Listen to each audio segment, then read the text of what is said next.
What's the biggest mistake you've watched someone make in their personal life? My 22-year-old son found a girlfriend, teeny tiny little thing. She was 19 but looked 12, cute, chatty, and full of life. She was raised by good parents, made good grades in school until she graduated, and was a cheerleader too. They dated for 2 years.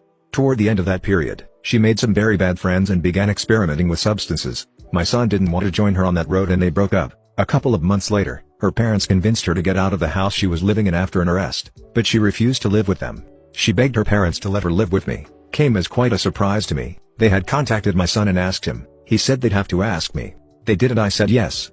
I'm a sucker. My son and the girl, Amy, moved in. My son had a job, she didn't. She was on probation and had to complete community service and report to the court. I took her to a local non-profit where she met questionable new friends there for the same reasons. I gave her a stern warning about friending those kinds of people. Oddly, she listened and behaved. I also took her to her OBGYN. I wasn't about to put her and my son in the same room together without birth control. Turns out she had contracted a serious STD from someone she'd been with during their brief breakup and gave it to my son.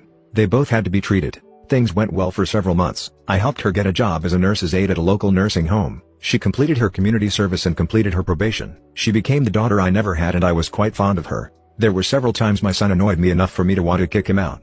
But I didn't mind her at all. She gained a little weight, was almost always cheerful, but when she'd get moody or grumpy over nothing, it actually made me laugh. A day came, however, when the two of them were becoming a pain and I told them it was time to go. They were both working, had cars, were paying their bills. It was just time.